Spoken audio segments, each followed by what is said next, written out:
I just wanted to do a quick visual video on the jacking positions on the Harley Davidson Tri Glide. I have a 2020 Tri Glide.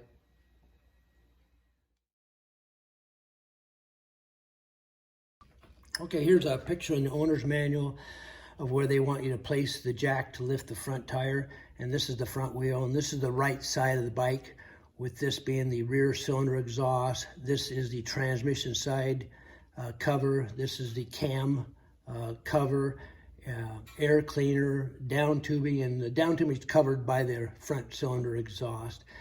And they said they want you to approximately place it centered under the cam cover, but make sure that it contacts the frame tube forgings on both sides. Oh my gosh, the frame tube forgings. Well, that just means the frame on both sides, and to make sure that it doesn't come in contact with the brake parts on the other side, the parking brake parts. Okay, this is the right side of the motorcycle, and I have the jack placed underneath the bike ready to jack up. And this is the cam cover, and they said, remember, they want to approximately center the jack underneath the cam cover. Well, it's not quite centered because I can't center it properly because my mid-step, trike mid-step's in the way, and you can see the U-bolts down here. They are hanging down a little bit. So I slid it forward to clear the trike mid-step. And so remember, it also said make sure that it contacts the tube forgings and doesn't interfere with the brake components on the other side. Again, right here it says that it contacts the frame tube forgings on both sides. Verify that the jack is not contacting the parking brake components. Let's talk a little bit about this jack real quick. This jack is 9 inches wide right here, and 15 inches long, and approximately 4 inches tall when compressed. Costs about $80, and it's rated for 1,100 pounds. And the bike, of course, weighs 1,204 pounds. Okay, I got the jack up, and it's about 6.5 inches raised, and the front wheel's off the ground about 1 inch or so now.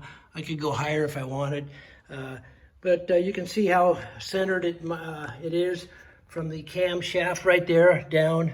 Would be about here, but it's touching the tube forgings, the tube frame on both sides. And let's go over to the other side and just take a look at how close it is to the brake components. And here's what it looks like on the left side where the park brake component is, and it's just touching the tube forgings or the frame, and it's not in contact at all with the brake components, which is right here. I could see if this thing did touch that, it could damage that pretty easy, so be careful when you jack it up like that. And let's talk a little bit about the weight of the front wheel. One day I was out riding, and I went to a truck scales where they weigh themselves. And I put the front wheel on the scale, but I left the rear wheels off the scale. And the scales showed the front tire alone weighed 380 pounds.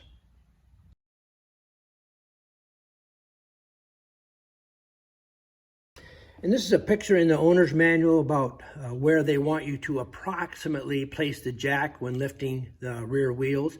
And this is the left side, with this being the clutch cover right here, and the primary cover goes completely around up there like that. And this being the rear wheel, and this being the frame tubing. And they want you to place the jack on the frame tube forgings. Oh my gosh, the frame tube forgings. Well, that would just be the frame tubes on both sides. Make sure the jack contacts both sides. Okay, we're looking at the left side of the bike now. We're gonna jack the bike up so the rear wheels come off the ground. This is the jack, and I have it centered approximately. Remember, there's the clutch cover right there, and we wanted it approximately centered, and it's pretty centered right there. So, yeah. So, and underneath here, I got it so it's touching the tube forgings right here. This is this one right here. And it's just touching the other one on the other side also. And underneath there, you got the skid plate, so it's gonna go up against the skid plate, and there's nothing in the way to squash anything. So we're good to go. I'm gonna jack up. Next shot will show it jacked up. And this is what it says. Place the jack under the rear portion of the frame, approximately centered under the clutch cover. Make sure that it contacts the frame tube forgings on both sides. Oh my gosh. Okay, after jacking it up to the tune of about 7.5 inches, the rear wheels were just starting to show signs of lifting off the ground. However, the front wheel was way off the ground already, to the tune of about 3.5 inches. So doesn't look like that worked out too good. Okay, so according to Hoyle, that should have lifted both rear tires off the ground, and for some odd reason it didn't, but it sure raised the front wheel tremendously. So I know if I would have went higher, the front wheel would have been off the ground a lot more, but I also know that eventually those rear wheels would become suspended, and that lift would take the whole weight of the bike, over 1,200 pounds plus all the fluids. How I know that? Because I did it a couple days ago without videoing it, and it did lift the wheels off the ground, but it was pretty scary.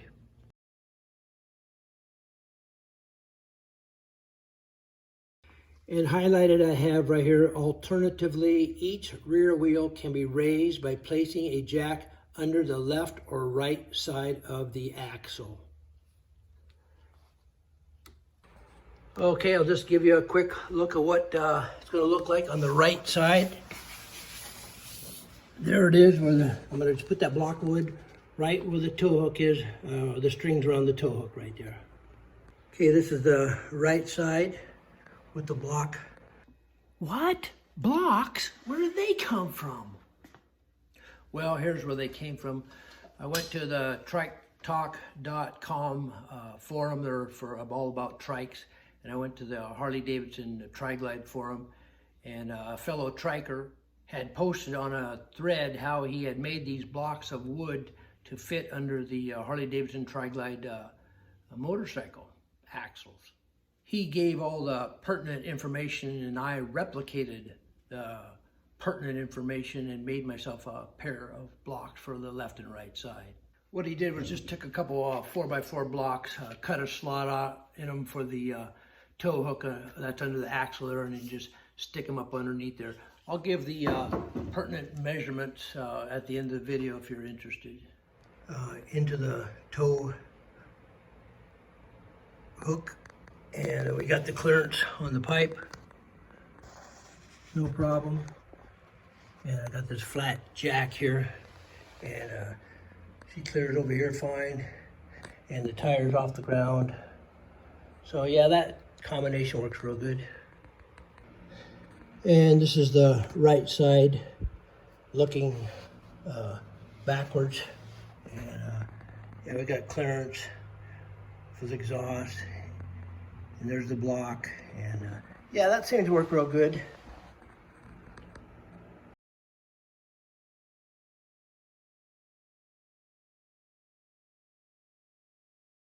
And this is what the left side will look like. And there's the tow hook with the string around it. And we'll be putting the block underneath that. And this is the left side. I had to put a 3/4 inch extra piece underneath the 4x4 block because I wouldn't clear the muffler there. So I already did all this before I started filming it, so I didn't have to bore you with the details. But yeah, it works good. It clears real nice, everything. And here's what it looks like from the other side.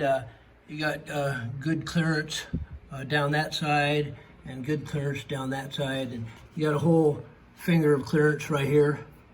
And so yeah, it clears real good. And here's what the tire's off the ground, no problem. You can go a lot higher if you want to.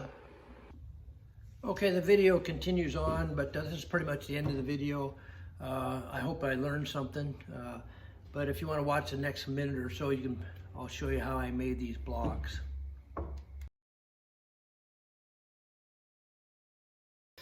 Now let's look at the left one.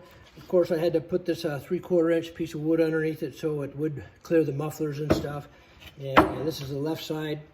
And we've got about 3 inches again to the center lengthwise.